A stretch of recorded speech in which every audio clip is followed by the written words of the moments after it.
glad we can be here to be a part of this launch party and grand opening ribbon cutting event for VentureHome-Menomonie. For those of you who know Musky Tank, welcome. It's always good to see you again. For those who are new to it, I hope you see it and like it and follow us a little bit more. To start out with, though, I want to thank the people who make this possible, especially tonight the Dunn County Economic Development Group, and you saw Adam back there. So he's been one of our best Musky Tank supporters, I think, in Eau Claire and now Dunn County. So glad you're here working with the group here. UW Stout Center for Innovation and Development, thank you, Seth. And of course the WiSys group and VentureHome, and congratulations. And also thank you for doing what you're doing and being a part of what the Chancellor called the ecosystem. And also Ashley and Office on Main. I mean, this is, we're really happy to be here and wish you all the luck and being the support for what has to happen. And finally, the biggest thank you is to our program sponsor, which is WEDC. So Cole's here and Ray's here, and they have supported us for several years and like the whole concept of Musky Tank. So what it is, it's an opportunity for entrepreneurs and some service people to get together and network. And sometimes you don't know what you don't know. And so this is the opportunity to be here. Sometimes you have a drink. You could sit by the wall. You could spill a drink on yourself or others. And we just want to make those connections, and maybe sometime in the future something will happen where you need to make that connection. And before I get into introducing our panel, I just want to hit on one thing that the Chancellor talked about, and some of the others in the intro, is that it's always the connection of the services and the ideas and making things happen. And it's really, there are ideas in the world, and I'm speaking as business development, product development, investing. The ideas are really, a dime a dozen. There's all kinds of ideas. Whether they're good or not, or whether I think they're good or not, really doesn't matter. What your customer thinks of the idea is really, what is important. So that's something that I'm going to push these guys to talk about, how they deal with the people who pay, and that's really what's important. You can come up with something new. It could be an invention. It becomes an innovation when it changes the way people behave. And that's part of what this is all about. But we're not really good at predicting what that will be. Nobody knew what this was before we got it. Or, the iPod. That was, the technology existed way before we saw the product. Anyway, so that's something to be aware of, and just think about that and keep on pushing and keep on innovating and do new things. So with that, I'm going to introduce our panel. We've got two graduates of the VentureHome Eau Claire. Bill Lobner with Green Fleet in Eau Claire, and Anthony Nied with Flowering Lawns. And I'm going to let each one of them describe their company and kind of how they got the brainstorm for the business and where they are now with it, and what do they see as important to know in 2025. So let's start with Bill. All right, thanks, Pete. My business is an electric vehicle company. We specialize in long-distance airport transportation. And the idea really, I guess, came to me while I was in grad school doing my thesis on carbon taxes, everyone's favorite topic, right? And I was looking into electric vehicles, and we were trying to find ways, how do you actually reduce emissions in transportation? It's actually one of the most difficult things to decarbonize if you're looking at these things from a grand scale. And it became quite apparent to me that electric vehicles were easily the only way that was going to work. So then it becomes, okay, well, how do you package something that the average consumer would want? And when I moved to Eau Claire, I rode I like to call it the crowded shuttle van. I rode it once and never again. I've heard from a lot of other people horror stories of just sick people on there. I won't go into the other reasons, but Eau Claire needed something better. And so I started the company with one car in my garage, and now we have a fleet of 8 all-electric SUVs, our own charging depot, a commercial building. We service, a 300-mile radius of Eau Claire. So we've grown really quickly from the me in my garage to a at least slightly bigger company in about under 5 years. So, and the venture home was a big part of that. So it really gave us that structure that we needed in the early days. Yeah, thank you. So Anthony Nied with Flowering Lawn, and we develop and sell Flawn seed kits, which are packaged seeds that you can add right into your existing grass lawn to create a beneficial lawn for pollinators, but also a low maintenance lawn for yourself. So we came into the venture home completely with a different idea, and it was Adira and Ann Rutnow from UWC that kind of just said, wait. In the first like 10 minutes, the first meeting really, it was just like, this isn't gonna work. You're not gonna be able to scale this organic lawn care business as a service. So we shifted gears and changed it into a consumer packaged good in the first week. And like, the first thing they have you do is put together a slide deck, a pitch deck. So it was like, okay, let's just crumple that up and throw it out the window. And amazingly enough, I mean, as amazing as that program is, and I know this one will be too, in the 5-6 months of the program, we launched like 4 months into it with Flawn seed kits at an event in Madison and sold out of everything we had, and we were taking orders. So we knew we had something, and it was really great getting to pitch day and actually having revenue and numbers and traction to go forward. So that's a little bit about myself. I'm happy to answer more questions. I'm sure Pete's got them. I do. I'm also, for full disclosure, I'm a customer, so I live not too far away from Anthony, and I've got a couple spots in the back that are heavily shaded, and I was sick of the mud and the moss, and so after talking to him, I did this, and I'm in about year 4 now, and it's a lot better back there, and I'm also putting it on the hill, so I don't have to aggravate my knees and ankles when I try to mow down the hill. So anyway, this is my endorsement for the product. You hit on it a little bit, and I'll ask kind of Bill the same question. How much different is the business you have now compared to what the kernel of the idea was, and what, if you did have to pivot, made you do that? I gotta think back a little bit, but I actually had somewhat of a failed attempt to launch this business when I lived in Green Bay. So, people see what we're doing here now and they're like, oh, it's great, it's successful.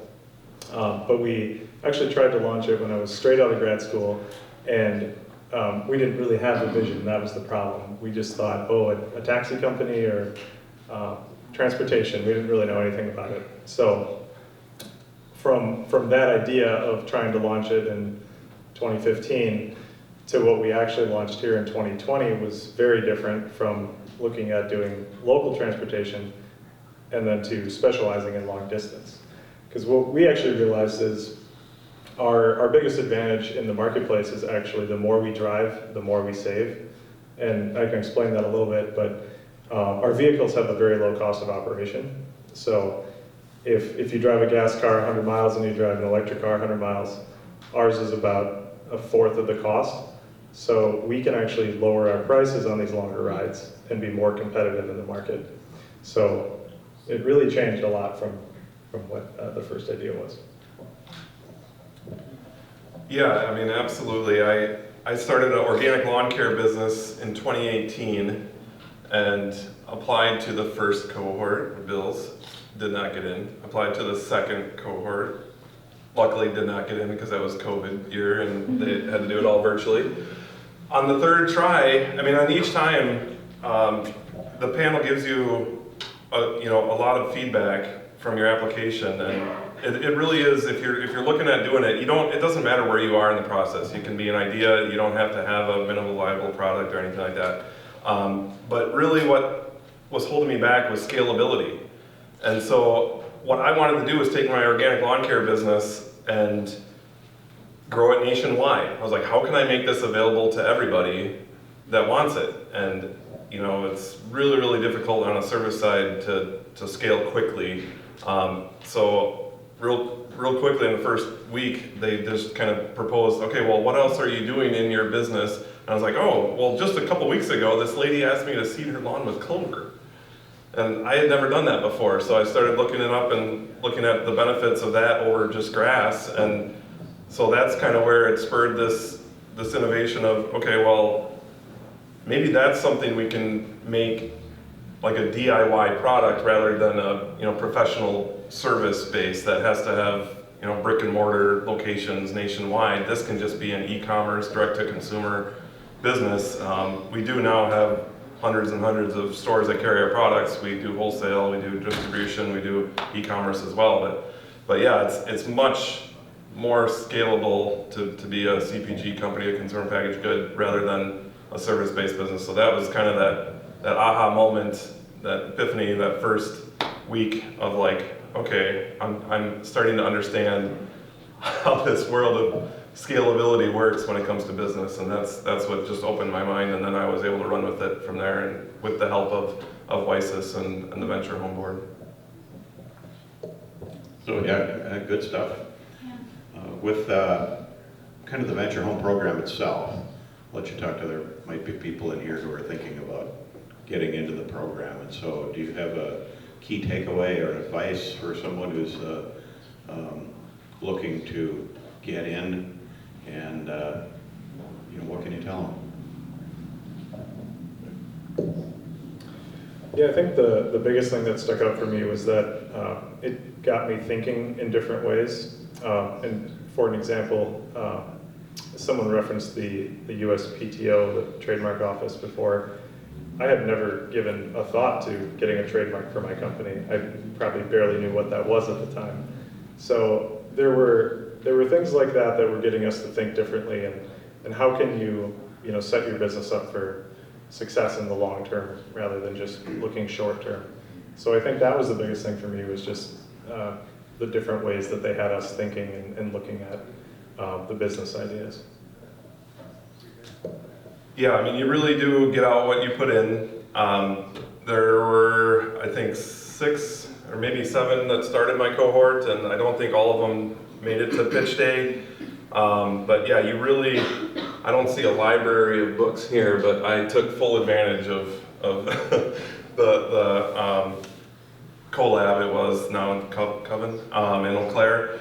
But anytime somebody mentioned a book or a podcast or something, it's like you just delve in deeper and deeper and deeper. And like Bill said, like they're just opening your mind up to so many different things and so many ideas, and then bringing people back in from past cohorts or from other successful businesses in the community to be a mentor on top of the mentorship you're already getting from your advisors and the people who are running the venture home. It really just was mind-opening, and if you're able to just kind of throw everything you think you know out the window and just absorb, just be a sponge for 5-6 months, it's a life-changing opportunity. Thank you. At this point, any questions out there that you'd like to ask? I see one over there. Yeah. Bill and Anthony, could you talk a little bit about the value of having other entrepreneurs in similar and different spots in their careers or their business journeys as a part of that cohort experience for you as a part of the VentureHome program? So if you didn't all hear it, it's the benefit or the dynamic of having other entrepreneurs that aren't necessarily competitors, but being in the same space. Yeah, that's a great point, because you can only talk to your friends and your significant other so much about business stuff. So it was good to have other people that were in similar scenarios. I think specifically for our business, we actually came up with a new service type. So to explain, we started off by doing primarily private car service or black car service, which is where you'll reserve the entire vehicle just for that party. But as you're all familiar with, airport shuttles are very common where lots of people get on the same vehicle. So we were trying to come up with a way, well, how can we combine an airport shuttle with a private car? And so we came up with what we call the luxury shuttle. So actually you can see one of our vehicles out there on the street. It's a 5-passenger black SUV, but one of our services will basically cut the price in half if you're willing to share that car with someone else. So that's how we brought affordability, and that idea did come from when we were in VentureHome, talking to other businesses, and working with everyone in there. Yeah, I mean, my cohort had anything from, there was a inventor trying to create a product, there was a service-based business, there was a SaaS company too, software, so it really was, again, just eye-opening, because I hadn't even thought about those types of things, but you do learn from each one. If somebody's trying to build an app, if somebody's trying to build a prototype, 3D modeling or printing, I was like, okay, well, this might help with our packaging design, Okay, well, you might have some ideas for some, a digital service that we could provide on top of our product. So there's different ways you can think of it, whether it's a new revenue stream or something that aids your customer and helps them learn about your product or service. Just being all, eyes open, ears open, and trying to absorb what's going on in each of the meetings. You have meetings individually, but then you have meetings together. You work as small groups out of your cohort too. You'll break up and work on different challenges. So, you'll have some individual homework as well. So the whole program, for the whole period, I mean, you're kind of working on a long track, and they do give you a good idea from the get-go where the end goal is and how you're going to get there. But along the way, you really just need to focus on every day. It's kind of that Giannis mentality of just like living in the moment and take as much as you can away from what you're doing that moment and that day, and then you build on that going forward. So. And that sounds good. Some of the advice I got early in my career as an entrepreneur was if you wake up at 4:30 in the morning in a one-person wrestling match, you probably are an entrepreneur. And what you have to do the next morning is talk to 10 people who could use your product or service. And because if you get out of the game, you're out of the game. But you have to be in the game, and so a co-working space like this is so good. The other thing that same person said was if you work as hard for yourself as you did for your other boss, you're going to figure out a way to make it. So that's the encouraging part of it. So, any other questions? Go ahead, Brent. I don't have a question, but I do have a comment on Anthony's business. I have flowering lawn on my lawn as well, and number one, I really like it. I don't have to mow it as much, doesn't need as much water, and there was a benefit that I didn't even anticipate. I walked out into my lawn last spring, and I'm like, I smell something. What do I smell? It's the lawn. Yeah. And so there's thyme, and there's other little flowers and other things in there, and so it's not just looks pretty or it's not easy, but it also has this like aroma that's actually really lovely. So I highly endorse it. Oh, cool, one more advertisement. I've taken green state too. We got a second back here. And maybe we're doing a good commercial for VentureHome too. So, let's kind of come back to just overall, not necessarily VentureHome, but overall, what are one or two things you wish you would have known back when you took the plunge that you know now? And if you don't have to stop at two, but if you can think of something there that just might be, what a seasoned entrepreneur says versus how they started. How much time do you have? Give you a few here.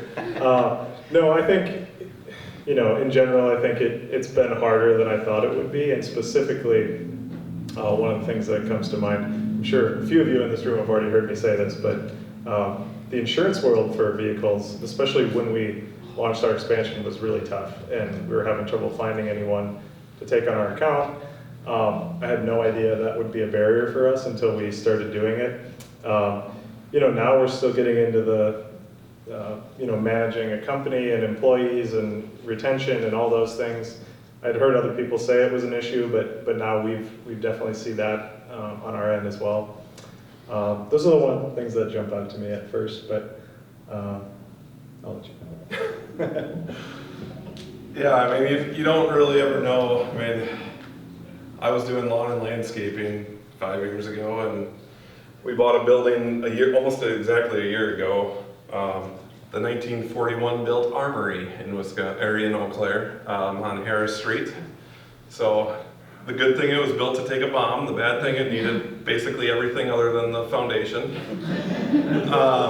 So I'm basically a general contractor now, and we've already sunk in $500,000 into the building to turn it around from when we bought it. But it is a journey. I mean, every day is going to be a little bit different. And that's what I love about it. I mean, when I was a landscape designer, installer, I mean, I just love the transformation. I love seeing things come to fruition from an idea, from a design. And even though, I may not be doing that on a customer by customer basis now, it is still fun to have customers. I mean, Adira and Brent and Pete speak about their lawns, and then I hear, I get feedback, and we use affiliates on Instagram, and I get to see the pictures and the videos and the messages from the customers. So to be able to see this happen, I mean, my idea when I came to the Venture Home was to be able to have a product or a service that I could offer nationwide, and now that's available. So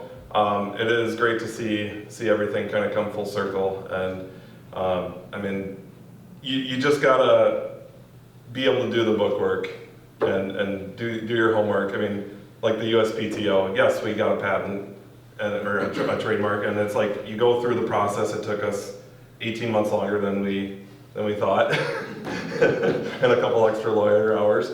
But you have to do those things in order to create a business that is valuable down the road. So you don't know where you're going to go next. You don't know if an offer is going to come to the table tomorrow. You don't know if you're going to bring on extra investors to take you to the next stage or next level, to break through the ceiling that you're currently at. But you just kind of have to ride every wave, and there's highs and lows, but you try to have more highs than lows. And one of the things I always notice is that when you do a pitch deck or you do a business plan, there's 11 sections in the business plan or in the pitch deck, and only one of them is your product or service. But who gets to do the other 10, or have a plan on how to do it? So that's part of the joy of entrepreneurship. So, any other questions? Go ahead. I'll do another one. So, you both maintained membership at CoLab post your time in the cohort for VentureHome. So you graduated the cohort, you then continued to pay for membership. Anthony, you were also at the Chippewa Valley Innovation Center. Could you talk about the benefit of the co-working spaces that you've worked out of, as well as, Anthony, your experience with that kind of incubator space in the Chippewa Valley Innovation Center, and how those experiences also, outside of the cohort, helped you grow your businesses? Anyone need that repeated, or Adam's got a good, powerful voice. Good, thanks. Well, I can give one very specific example going back to the insurance problem that we were having. And it was actually another member at the Coven that referred us to the insurance agent that actually found us the company that would insure our vehicles. So I don't really know if we would still be here if we hadn't had that. So yeah. Yeah, I mean, there's countless little chit chats and discussions with other members of the collab. While I was in the Venture Home, you get a shared working space. But then I also hired a full-time employee right after I graduated the program, and she worked kind of mixed use. sometimes at the CVIC, Chippewa Valley Innovation Center, which is no longer, it is for lease. It was bought by we almost moved back in there actually. It was bought by a real estate investor out of La Crosse, as far as I know, and he's leasing the space out now. But that incubator space, I mean, that was, so we needed, like, we went from basically trying to do it out of your garage, you know, like by hand, but then it's like, okay, well, Amazon tells me I need like 6,000 more seed pouches tomorrow sent into Amazon. And I'm like, I can't do this in my garage or in my basement. I got pictures of my kids and my wife all putting labels on pouches on our kitchen table. And I was like, okay, this is not okay. So, luckily though, I still had a lawn and landscape business that had a space at the CVIC. I mean, it really goes back to Ray French over there, who, and Adira, you were the first one who introduced me to Ray to help me find a place to grow my organic lawn care business, because I was running that out of storage units, 10 by 20 storage units. I had them all over town, and I had like 8 pallets of fertilizer in each one. Actually, if I may add, Yeah. you never actually asked me about it. You posted about it on LinkedIn. LinkedIn. It was LinkedIn. Yeah.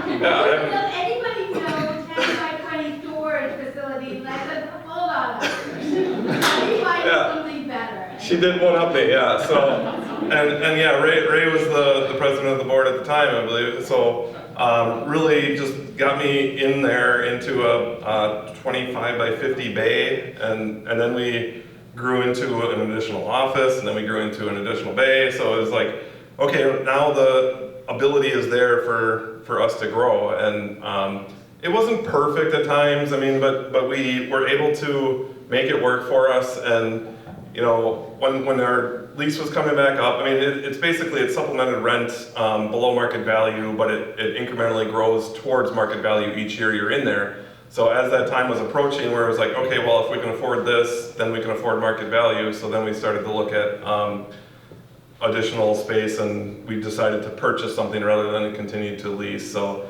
yeah, that was a great opportunity. But Adam, to get back to your other question about the collab, yeah, I mean, my employees were working there, and I would work out of there, and I mean, you don't even know how important it is just to be able to like go get a refresher and have a fridge that's stocked, and have like random subs show up, and there's just like food, and it's like when you're going out and trying to grow a business and you're trying to appeal to employees that are out there, it's a tough market. But if you can say that you have this opportunity available to work, the flexible work environment, and then you get a collab space where you're going to have, you know, food and drinks available, and all the, you know, reliable Wi-Fi, rather than, I think 4 or 5 times today our Wi-Fi went down.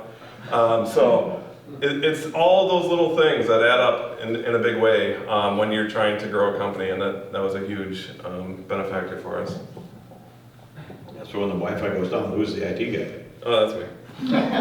Tomorrow's trash day. Adam, any other questions, or anyone else? Okay, well, I think I'll go ahead and cut it off here. The whole idea is that you get to network and mingle, and Bill and Anthony are here, as well as everyone else. So thank you again, and thank our panel for making this a great Musky Tank. I got one more just announcement. Next Tuesday is going to be the final Musky Tank of the season. We go through the fall and into the spring. And this time we're venturing west, so we're going to River Falls. So we'll be at the St. Croix Business and Innovation Center. And we have an exercise called the new math, 1 + 1 + 1 = 19. And Jeff Redmond from Hudson is going to talk about how to conserve cash and find cash in just about any business. And he's done this for us in Eau Claire. And I think we had 70 people there that night. It was a very good program, and I think it's useful no matter what size business you have. And then there's another event coming up. My partner Scott Biederman and my friend Sarah Welsh have a Connect Work. is what they call it. So it's a networking without the pitch. So there's no, we don't have any panelists, we don't have anything, but people show up. And so you show up and be ready to talk to people about what good they're doing in the world and what you're up to. And you don't have to hear a pitch from someone, and you don't have to pitch yourself, but it's just good to network. So it's just one more event to find somebody new to meet, and you never know where something is good that's going to come from it. So they did one in February at Brewing Project in Eau Claire that was very fun. And the next one is Tuesday, April 29th in Eau Claire at Modicum Brewing in the Coffee Grounds, if you know where that is. And I'm sure you'll see it if you see our LinkedIn and Facebook page on Musky Tank, you'll or see it from Sarah or Scott. So with that, once again, thank you to WEDC for being a part of this for several years.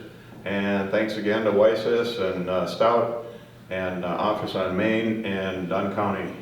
It's a great event, and we're always happy to be here. So let's get a round of applause.